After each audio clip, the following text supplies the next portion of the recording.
Ramazan thadi sakthek pagi thani ekhoi gi nungda leiriba guna singbu sakthek I aduga atopa amana masida chowa para kaya muk lei masig manungda Jibril Amin na badwa topi khiba kanglam ahom mioi ahom madusu achowa para amani noma Hazrat Ka'ab bin Uzair na hai Rasulullah sallallahu alaihi wasallam na habirami member gi manakta changsilau aikhoi member gi manakta changsilami Allah gi Rasul sallallahu alaihi wasallam na member gi ahan bathak ta hek kakat paga amin habirami ani subathak kakat padasu amuk khanna amin habirami aduga ahum subathak kakat padasu amin habirami madugi matungda bayan tawba loiraduna member gi kum tharak pada aikhoin hangatsai e Allah gi Rasul sallallahu alaihi wasallam ngasi aikhoina mahusa amuk takhidriba wafam amata ba phangliba asibu karigino Allah gi Rasul sallallahu alaihi wasallam na kumbirami aina member gi ahan bathak kakat pada Jibril alaihi salam na aigi inakta lai amasung mahag na hai Ramazan thabo phanglaga mahagi guna singbo haibade masagi guna singbo kok han jahudriba mioi sing adugi mathakta Allah gi saf phangan bisanu maduta aina amin haibani ani subathak kakat pada Jibril alaihi salam na hai nahaki minglen butaraga nahaki natakta daru sondriba miyoising atuki matakta lagi saf phangan bisanu masidasu aina amin haiki aduga ahum sobatha kakalakpada mahak na hai kanagumbagi mama natraga mapa natraga animak solaba matam phawbada phangnaraga makhoigi seba tawhodraduna janat phanghodraba miyoising adugi matakta lagi saf phangan bisanu madudasu aina amin haikibani Hadis asina Jibril alaihi salam na batwa ahum tawbiriba loina na huzur sallallahu alaihi wasallam na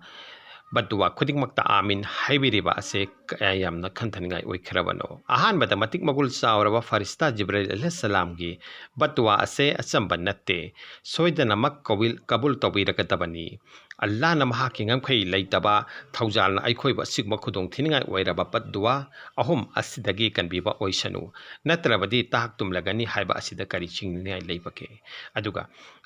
ona tainabada badwa asigi ona tainabada hairi wapam ahum asai khoina ngaktuna chatlabadi madu ataigi natte isagi kannabani aduga masigi kannaba masigi khudong chaba othok na chaw kharaba thaujal asibu manghan khidana bagi achouba cheksinwa amadi achouba ningsingbiba amasuni durbe mansur haiba larik adudagi khangbanga mi madudi Hazrat Jibril alaihi salam na huzur sallallahu alaihi wasallam da amin hainaba haijaki maduda huzur sallallahu alaihi wasallam na amin haiki bani masidagisu aikhoina khangle madudi wafam ase araiba natte maramdi ahan bada matik magul se laba Ramazan tha asibu phanglaga tawpham thokpa amal sing ado thadok laga gunha tawduna leliba miyoi sing aduge gunha kopina na ba topa matam ama amuk lakhi gadra makhoi sing ado tak tumdro manglaga dabani haibati mahaki masagi asigma khudong chaba ma manghan ki base pak tak tumbaga amhani haibani atopa arthada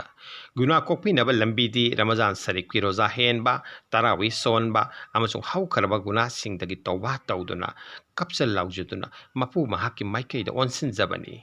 ani subana maraibak thiraba miyoi haibati huzur sallallahu alaihi wasallam gi minglen taraga darus thadriba misak aduni Allah gi adugum laba chauba thaujal ama haibati madugi parman natraga changdamnaba yadraba Thaujan ama hairagati Hazrat Muhammad Mustafa sallallahu alaihi wasallam akhiru nabi oina amasung nabi punamaki paigam punamaki ustad oiramba oiriba mahakpu aikhoi gi damakta dunia asida thabi rakhiba asini aduga mapu mahaki asigumba thaujan mahaki habib sallallahu alaihi wasallam gi ming laubata karigumba maduda aikhoina daru thadaba haibase onthokna tawbiwal khangdaba gi masak amani alim singi mota huzur sallallahu alaihi wasallam gi minglen hekta bada daru chonba ase wajib ne hadis kharda mataki asumna tawdaba miyoi singbu marai thiraba amadi khwai dagi likpa miyoi ni haibiri asigumba miyoi sing asibu janat phanglaroi daba Jahannam da taraka daba amadi huzur sallallahu alaihi wasallam gi athoiba maithong uraroi daba miyoi singni haibiri kupna thijanba alim singna akang ahi singna asigumba hadis sing asigi arthada khara khaji komthok hallabasu ibungogi minglen taraga taru sondriba miyoi sing ado thangai singna mak marai thirabani haiba asidi ꯀꯔꯤꯃꯠꯇ ꯆꯤꯡꯅꯤꯡꯉꯥꯏ ꯂꯩꯇꯕꯅꯤ ꯃꯔꯝꯗꯤ ꯏꯕꯨꯡꯉꯣꯒꯤ ꯃꯤꯡ ꯍꯦꯛ ꯇꯥꯕꯗ ꯏꯕꯨꯡꯉꯣꯒꯤ ꯇꯧꯕꯤꯃꯜ ꯈꯪꯕ ꯑꯁꯤꯅ ꯏꯕꯨꯡꯉꯣ ꯃꯍꯥꯛꯅ ꯗꯨꯅꯤꯌꯥꯁꯤꯗ ꯇꯥꯏꯕꯪ ꯄꯥꯟꯕꯁꯤꯗ ꯂꯦꯡꯕꯤꯔꯛꯈꯤꯕ ꯑꯃꯁꯨꯡ ꯃꯍꯥꯛꯅ ꯄꯨꯕꯤꯔꯛꯈꯤꯕ ꯑꯗꯨꯕꯨ ꯌꯥꯖꯕꯅꯤ ꯑꯃꯁꯨꯡ ꯃꯗꯨꯕꯨ ꯐꯤꯒꯥꯎ ꯁꯥꯅ ꯑꯣꯛꯆꯕꯅꯤ ꯑꯃꯗꯤ ꯇꯧꯕꯤꯃꯜ ꯈꯪꯕ ꯍꯥꯏꯕ ꯑꯁꯤꯅ ꯇꯧꯕꯤꯃꯜ ꯈꯪꯒꯗꯧꯔꯤꯕ ꯃꯐꯝ ꯑꯗꯨꯗꯒꯤ ꯐꯪꯕ ꯌꯥꯕ ꯈꯨꯗꯣꯡꯆꯥꯕ ꯄꯨꯝꯅꯃꯛ ꯑꯗꯣ ꯇꯔꯥꯝ ꯇꯔꯥꯝꯅ ꯑꯣꯛꯄꯅꯤ ꯑꯃꯁꯨꯡ ꯑꯔꯦꯝꯕ ꯇꯥꯍꯟꯗꯕꯅꯤ ꯇꯩꯒꯨꯝꯁꯨꯡ ꯏꯕꯨꯡꯉꯣꯕꯨ ꯊꯧꯁꯥꯗ꯭ꯔꯕ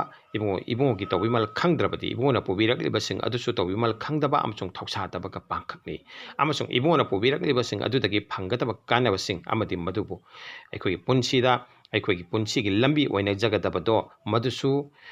ꯅꯥꯊꯩꯗꯨꯅ ꯆꯠꯈꯤꯒꯅꯤ ꯃꯔꯝꯗꯤ ꯄꯨꯕꯤꯔꯛꯂꯤꯕ ꯏꯕꯨꯡꯉꯣ ꯃꯍꯥꯛꯄꯨ ꯇꯧꯕꯤꯃꯜ ꯈꯪꯗ꯭ꯔꯕꯗ ꯃꯍꯥꯛꯅ ꯄꯨꯕꯤꯔꯛꯂꯤꯕꯁꯤꯡ ꯑꯗꯨꯗꯤ ꯀꯔꯝꯅ ꯑꯩꯈꯣꯏꯅ ꯃꯃꯜ ꯂꯦꯞꯄ ꯉꯝꯒꯗꯒꯦ ꯃꯔꯝꯗꯤ ꯎꯃꯠ ꯑꯩꯈꯣꯏꯗ ꯇꯣꯜꯂꯤꯕ ꯔꯁꯨꯜꯂꯥꯍꯒꯤ ꯇꯧꯕꯤꯃꯜꯁꯤꯡ ꯑꯗꯣ ꯑꯩꯈꯣꯏꯅ ꯏꯗꯨꯅ ꯅꯠꯇ꯭ꯔꯒ ꯕꯌꯥꯟ ꯇꯧꯗꯨꯅ ꯂꯣꯏꯕ ꯅꯥꯏꯔꯣꯏ ꯏꯕꯨꯡꯉꯣ ꯁꯜꯂꯜꯂꯥꯍꯨ ꯑꯂꯩꯍꯤ ꯋꯁꯜꯂꯝꯅ ꯎꯃꯠ ꯑꯁꯤꯒꯤ ꯃꯊꯛꯇ ꯊꯥꯕꯤꯔꯛꯂꯤꯕ ꯄꯨꯕꯤꯔꯛꯂꯤꯕ ꯇꯧꯕꯤꯃꯜ ꯑꯁꯦ ꯇꯁꯦꯡꯅꯃꯛ ꯌꯥꯝꯅ ꯋꯥꯡꯉꯤ ꯍꯥꯏꯖꯈ꯭ꯔꯦ ꯃꯔꯝ ꯑꯗꯨꯅ ꯗꯔꯨꯠ ꯃꯍꯥꯛꯀꯤ ꯃꯊꯛꯇ ꯏꯪꯊꯕ ꯂꯩꯍꯟꯕꯤꯁꯅꯨ ꯍꯥꯏꯅ ꯍꯥꯏꯕ ꯑꯁꯦ ꯊꯧꯁꯥꯗꯕ ꯁꯣꯟꯗ꯭ꯔꯤꯕ ꯃꯤꯑꯣꯏꯁꯤꯡꯒꯤ ꯃꯐꯝꯗꯗꯤ ꯍꯥꯏꯔꯤꯕ ꯑꯁꯤ ꯑꯆꯧꯕ ꯄꯔꯥ ꯑꯃꯅꯤ ꯅꯥꯀꯜ ꯑꯃꯔꯣꯝꯗ ꯗꯔꯨꯠ ꯏꯕꯨꯡꯉꯣꯒꯤ ꯃꯊꯛꯇ ꯌꯥꯏꯐꯕꯒꯤ ꯊꯧꯅꯤ ꯁꯣꯟꯕ ꯑꯁꯤꯒꯤ ꯃꯍꯩ ꯉꯝꯈꯩ ꯂꯩꯇꯅ ꯆꯥꯎꯏ ꯀꯔꯤꯒꯤꯁꯨ ꯆꯥꯎꯔꯣꯏꯗꯒꯦ ꯃꯔꯝꯗꯤ ꯍꯗꯤꯁ ꯃꯨꯕꯥꯔꯛꯀꯦꯗ ꯂꯥꯛꯏ ꯀꯅꯥꯒꯨꯝꯕꯅ ꯏꯕꯨꯡꯉꯣꯒꯤ ꯃꯊꯛꯇ ꯌꯥꯏꯐ ꯊꯧꯅꯤ ꯑꯃꯨꯛꯈꯛꯇꯪ ꯊꯥꯔꯕꯗꯤ ꯍꯥꯏꯕꯗꯤ ꯗꯔꯨꯠ ꯑꯃꯈꯛꯇꯪ ꯊꯥꯔꯕꯗꯤ ꯑꯜꯂꯥꯍꯅ ꯃꯥꯒꯤ ꯃꯊꯛꯇ ꯊꯧꯖꯥꯟ 10 ꯊꯥꯕꯤ ꯂꯣꯏꯅꯅ ꯐꯔꯤꯁꯇꯥꯁꯤꯡꯅꯁꯨ ꯃꯥꯒꯤꯗꯃꯛꯇ ꯊꯧꯅꯤ ꯍꯥꯏꯕꯗꯤ ꯗꯨआ ꯇꯧꯕꯤ ꯃꯍꯥꯛꯀꯤꯗꯃꯛꯇ ꯄꯥꯞꯁꯤꯡ ꯒꯨꯅꯥꯁꯤꯡ ꯀꯣꯛꯊꯣꯛꯄꯤ ꯗꯔꯖꯥ ꯊꯥꯛ ꯋꯥꯡꯍꯟꯕꯤ ꯎꯍꯨꯠꯁꯤꯡꯃꯨꯛ ꯆꯥꯎꯕ ꯅꯦꯀꯤ ꯄꯤꯕꯤ ꯑꯃꯁꯨꯡ ꯀꯌꯥꯃꯠꯀꯤ ꯅꯨꯃꯤꯠꯇ ꯑꯔꯣꯏꯕ ꯇꯥꯏꯕꯪ ꯄꯥꯟꯕꯒꯤ ꯅꯨꯃꯤꯠꯇ ꯏꯕꯨꯡꯉꯣꯅ ꯃꯍꯥꯛꯄꯨ ꯁꯐꯥꯑꯠ ꯇꯧꯕꯤꯒꯅꯤ ꯁꯦꯡꯗꯣꯛꯄꯤꯒꯅꯤ ꯑꯃꯁꯨꯡ ꯌꯥꯡꯍꯟꯕꯤꯒꯅꯤ ꯑꯃꯁꯨꯡ ꯂꯝꯕꯤ ꯀꯣꯝꯍꯟꯕꯤꯒꯅꯤ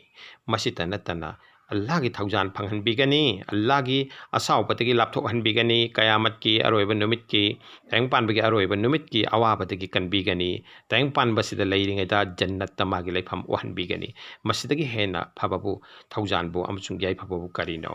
ꯃꯤꯑꯣꯏꯕꯅ ꯃꯍꯥꯛꯅ ꯂꯩꯔꯨꯒꯗꯕ ꯖꯟꯅꯠ ꯑꯗꯨ ꯎꯍꯟꯕꯤꯕ ꯍꯥꯏꯕꯁꯦ ꯁꯤꯗꯒꯤ ꯍꯦꯟꯅ ꯆꯥꯎꯕ ꯄꯩꯒꯥꯝ ꯑꯃꯗꯤ ꯄꯥꯎꯖꯦꯜ ꯑꯁꯤ ꯀꯔꯤꯅꯣ ꯃꯗꯨꯒꯤꯁꯨ ꯃꯊꯛꯇ ꯗꯔꯨꯠ ꯍꯥꯏꯕꯗꯤ ꯏꯕꯨꯡꯉꯣꯒꯤ ꯃꯊꯛꯇ ꯊꯧꯅꯤ ꯅꯤꯖꯔꯤꯕ ꯁꯣꯟꯖꯔꯤꯕ ꯃꯍꯥꯛꯀꯤꯗꯃꯛꯇ ꯆꯤꯟꯖꯥꯛ ꯋꯥꯍꯜꯍꯟꯕꯤꯔꯣꯏ ꯑꯃꯁꯨꯡ ꯂꯥꯏꯔꯕ ꯀꯣꯛꯍꯟꯕꯤꯒꯅꯤ ꯑꯃꯁꯨꯡ ꯑꯜꯂꯥꯍꯒꯤ ꯔꯁꯨꯜꯒꯤ ꯗꯔꯕꯥꯔꯗ ꯍꯦꯟꯅ ꯅꯛꯁꯤꯜꯍꯟꯕꯤꯒꯅꯤ ꯌꯦꯛꯅꯕꯁꯤꯡꯒꯤ ꯃꯥꯌꯣꯛꯇ ꯃꯇꯦꯡ ꯐꯪꯍꯟꯕꯤꯒꯅꯤ ꯊꯃꯣꯏꯒꯤ ꯑꯃꯛꯄꯕꯨ ꯁꯦꯡꯗꯣꯛꯄꯤꯒꯅꯤ ꯃꯤꯑꯣꯏꯕꯁꯤꯡꯒꯤ ꯄꯨꯛꯅꯤꯡꯗ ꯃꯍꯥꯛꯄꯨ ꯅꯨꯡꯁꯤꯕ ꯄꯣꯛꯍꯟꯕꯤꯒꯅꯤ ꯑꯁꯤꯅꯆꯤꯡꯕ ꯍꯔꯥꯎ ꯄꯥꯎꯖꯦꯜ ꯀꯌꯥꯃꯨꯛ ꯂꯩꯈ꯭ꯔꯦ ꯑꯈꯪ ꯑꯍꯩ ꯑꯂꯤꯝꯁꯤꯡ ꯍꯥꯏꯕꯤꯔꯤ ꯄꯨꯟꯁꯤꯗ ꯗꯔꯨꯠ ꯑꯃꯨꯛꯇ ꯁꯣꯟꯕ ꯑꯁꯦ ꯐꯔꯖꯅꯤ ꯅꯠꯇ꯭ꯔꯒ ꯍꯨꯖꯨꯔꯒꯤ ꯃꯤꯡꯂꯦꯟ 10 ꯍꯥꯏꯕꯗꯤ ꯇꯥꯕ ꯈꯨꯗꯤꯡꯃꯛꯇ ꯗꯔꯨꯠ ꯁꯣꯟꯕ ꯑꯁꯦ ꯋꯥꯖꯤꯕꯅꯤ ꯑꯗꯨꯕꯨ ꯈꯔꯅꯗꯤ ꯃꯨꯁꯇꯕꯅꯤ ꯍꯥꯏꯔꯤ ꯇꯩꯒꯨꯝꯁꯨꯡ ꯑꯅꯤꯁꯨꯕ ꯑꯍꯨꯝꯁꯨꯕ ꯃꯔꯥꯏꯕꯛ ꯊꯤꯔꯕ ꯃꯤꯑꯣꯏ ꯑꯗꯨꯗꯤ ꯃꯃꯥ ꯅꯠꯇ꯭ꯔꯒ ꯃꯄꯥ ꯅꯠꯇ꯭ꯔꯒ ꯃꯃꯥ ꯃꯄꯥ ꯑꯅꯤꯃꯛ ꯁꯣꯜꯂꯕ ꯃꯇꯝ ꯑꯗꯨ ꯐꯥꯎꯕꯗ ꯃꯈꯣꯏꯒꯤ ꯁꯦꯕꯥ ꯇꯧꯗꯨꯅ ꯄꯦꯜꯍꯜꯂꯒ ꯖꯟꯅꯠ ꯐꯪꯅꯅꯕ ꯍꯣꯠꯅꯍꯧꯗ꯭ꯔꯤꯕ ꯃꯤꯁꯛ ꯑꯗꯨꯅꯤ ꯑꯂꯤꯝꯁꯤꯡꯅ ꯑꯈꯪ ꯑꯍꯩꯁꯤꯡꯅ ꯇꯥꯛꯄꯤꯔꯤ ꯁꯔꯤꯌꯠꯅ ꯌꯥꯕ ꯊꯥꯛ ꯈꯨꯗꯤꯡꯃꯛꯇ ꯃꯃꯥ ꯃꯄꯥꯒꯤ ꯌꯥꯊꯪ ꯏꯟꯒꯗꯕꯅꯤ ꯃꯈꯣꯏꯒꯤ ꯕꯦꯐꯥꯔ ꯀꯥꯏꯕ ꯊꯕꯛ ꯇꯧꯔꯣꯏꯗꯕꯅꯤ ꯑꯃꯁꯨꯡ ꯅꯣꯂꯨꯛꯀꯗꯕꯅꯤ ꯃꯃꯥ ꯃꯄꯥ ꯑꯗꯨꯅ ꯃꯨꯔꯁꯤꯛ ꯍꯥꯏꯕꯗꯤ ꯂꯥꯏꯇꯤꯟ ꯑꯁꯦꯡꯕ ꯃꯄꯨꯕꯨ ꯂꯥꯠꯇꯕ ꯅꯤꯡꯗꯕ ꯃꯤ ꯑꯣꯏꯔꯕ ꯐꯥꯎꯕꯗꯁꯨ ꯃꯈꯣꯏꯗ ꯀꯩꯗꯧꯉꯩꯗꯁꯨ ꯑꯀꯥꯝꯕ ꯑꯃꯗꯤ ꯕꯦꯐꯥꯔ ꯀꯥꯏꯕ ꯋꯥꯍꯩ ꯁꯤꯖꯤꯟꯅꯔꯣꯏꯗꯕꯅꯤ ꯑꯃꯗꯤ ꯃꯈꯣꯏꯒꯤ ꯃꯃꯤꯡ ꯈꯛ ꯂꯧꯔꯣꯏꯗꯕꯅꯤ ꯑꯗꯨꯒ ꯊꯕꯛ ꯊꯧꯔꯝ ꯈꯨꯗꯤꯡꯃꯛꯇ ꯃꯈꯣꯏꯒꯤ ꯃꯊꯛ ꯊꯣꯡꯅ ꯋꯥ ꯉꯥꯡꯂꯣꯏꯗꯕꯅꯤ ꯑꯐꯕ ꯊꯕꯛ ꯇꯧꯅꯕꯒꯤ ꯍꯨꯀꯨꯝ ꯄꯤꯕ ꯑꯃꯁꯨꯡ ꯐꯠꯇꯕ ꯊꯕꯛꯁꯤꯡꯗꯒꯤ ꯊꯤꯡꯕ ꯃꯇꯝꯗ ꯑꯊꯣꯠꯄ ꯋꯥꯍꯩ ꯁꯤꯖꯤꯟꯅꯒꯗꯕꯅꯤ ꯀꯔꯤꯒꯨꯝꯕ ꯃꯈꯣꯏꯅ ꯌꯥꯗ꯭ꯔꯕꯁꯨ ꯃꯈꯣꯏꯗ ꯑꯗꯨꯝꯅꯃꯛ ꯑꯐꯕ ꯂꯝꯆꯠ ꯆꯠꯀꯗꯕꯅꯤ ꯑꯃꯁꯨꯡ ꯃꯈꯣꯏꯒꯤꯗꯃꯛꯇ ꯍꯤꯗꯥꯌꯠꯀꯤ ꯍꯥꯏꯕꯗꯤ ꯑꯆꯨꯝꯕ ꯂꯝꯕꯤ ꯐꯪꯍꯟꯕꯤꯅꯕꯒꯤꯗꯃꯛꯇ ꯗꯨआ ꯇꯧꯖꯒꯗꯕꯅꯤ ꯋꯥꯐꯝ ꯈꯨꯗꯤꯡꯃꯛꯇ ꯃꯈꯣꯏꯕꯨ ꯏꯀꯥꯏ ꯈꯨꯝꯅꯒꯗꯕꯅꯤ ꯍꯗꯤꯁ ꯑꯃꯗ ꯃꯄꯨ ꯍꯥꯏꯕꯗꯤ ꯑꯜꯂꯥꯍꯒꯤ ꯅꯕꯤ ꯁꯜꯂꯜꯂꯥꯍु ꯑꯂꯩꯍꯤ ꯋꯁꯜꯂꯝꯅ ꯍꯥꯏꯕꯤꯔꯝꯃꯤ ꯖꯟꯅꯠ ꯆꯪꯅꯅꯕ ꯈ꯭ꯋꯥꯏꯗꯒꯤ ꯐꯕ ꯊꯣꯡꯗꯤ ꯃꯄꯥꯅꯤ ꯃꯍꯥꯛꯅ ꯄꯥꯝꯂꯕꯗꯤ ꯊꯣꯡ ꯑꯗꯣ ꯁꯦꯟꯅꯖꯔꯣ ꯄꯥꯝꯗ꯭ꯔꯒꯅ ꯃꯥꯡꯍꯟꯖꯔꯣ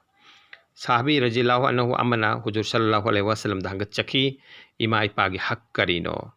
ꯏꯕꯨꯡꯉꯣꯅ ꯃꯗꯨꯗ ꯑꯁꯨꯝꯅ ꯄꯥꯎꯈꯨꯝ ꯄꯤꯕꯤꯈꯤ ꯁꯜꯂꯜꯂꯥꯍु ꯑꯂꯩꯍꯤ ꯋꯁꯜꯂꯝ ꯃꯈꯣꯏ ꯑꯅꯤ ꯑꯗꯣ ꯅꯍꯥꯛꯀꯤ ꯖꯟꯅꯠꯅꯤ ꯁꯔꯒꯅꯤ ꯅꯠꯇ꯭ꯔꯒ ꯖꯍꯟꯅꯝꯅꯤ ꯅꯔꯛꯅꯤ ꯍꯥꯏꯕꯗꯤ ꯃꯈꯣꯏꯅ ꯌꯥꯕꯤꯔꯕꯗꯤ ꯅꯍꯥꯛ ꯖꯟꯅꯠ ꯍꯥꯏꯕꯗꯤ ꯁꯔꯒ ꯐꯪꯒꯅꯤ ꯑꯗꯨꯒ ꯌꯥꯕꯤꯗ꯭ꯔꯕꯗꯤ ꯖꯍꯟꯅꯝ ꯍꯥꯏꯕꯗꯤ ꯅꯔꯛ ꯇꯥꯒꯅꯤ ꯍꯗꯤꯁ ꯑꯃꯗ ꯑꯃꯨꯛꯁꯨ ꯏꯕꯨꯡꯉꯣꯅ ꯍꯥꯏꯕꯤꯔꯝꯃꯤ ꯁꯜꯂꯜꯂꯥꯍु ꯑꯂꯩꯍꯤ ꯋꯁꯜꯂꯝ ꯃꯃꯥ ꯃꯄꯥꯒꯤ ꯌꯥꯊꯪ ꯏꯟꯕ ꯃꯆꯥꯅ ꯃꯃꯥ ꯃꯄꯥꯕꯨ ꯅꯨꯡꯁꯤꯅ ꯑꯃꯨꯛꯇꯪ ꯌꯦꯡꯕꯇ अल्लाहना याबीरबा हज अमगी सवाफ मही फंगहनबिगनी अतोप हदीस अमदा लाई शिरिक हाइबदी असेंग मपुबु थादोकलगा अतोप लाइतिन लातखरबा गुना नत्तबा हाइरिबा सी नत्तबा अतै गुना खुदिंगमक अल्लाहना चानबीरबदी कौथोकपिगनी अदुम ओइनमक ममा मपान हाइब इंद्रबसिंग अदुदी दुनियादगी हाइबदी तायंग पानबसिदगी हौना अजाब हाइबदी मपुगी धंदी फंगनी साबी अमना हुजूर सल्लल्लाहु अलैहि वसल्लम हाइबदी इबुंगोदा हंगतचकी ए अल्लाह की रसूल आइना जिहाद चटके हाइना खल्ली मदुदा इबुंगोना असुम हंगबिखी नहाकी नमा लैरिबरा महान खुम्मी लैरी अल्लाह की रसूल सल्लल्लाहु अलैहि वसल्लम ने हाइकी नमागी सेवा तौ नंगी जन्नत नमागी खुयाद लैबनी इबुंगोना मसी मुसो हाइबिरमी नपाने यारबदी अल्लाह नसु याबिगनी अदुगा महाकने याबिद्रबदी अल्लाह नसु याबिरोय कनागुमना थौसाददुना ममा मपागी तौफम थोकपा सेवा तौहौद्रिङैदा सीखरबदी सरियत मदुगी महूत छिनबा याबा अतोप थबक अमता लैत्रे खल्लोइदबनी मसिगिदमक्ता सरियत हाइबदी इस्लाम की कानूनदा लंबी ताकपीरी मदुदी सीखरबा ममा मपागी दमक्ता दुआ अमसुंग इस्तिगफार हाइबदी मकोगी थौनी अमसुंग लानखिबगी हाइजबा चंगजबा यामना तौरबदी ममा मसा अदो हाइबे इल्लबा मसा सिंगी मरक्ता चलहनबिगनी अतोप हदीस अमदे इबुंगोना सल्लल्लाहु अलैहि वसल्लम हाइबिरमी मप्पा सीखरबा मतुंगदा ख्वाइदगी हेना सेवा तौबदा मतिक चाबा मिसक्ति मप्पाग तिन्नरंबा मरुम मपांगसिंग लूना चाना तौरिबा अदुनी।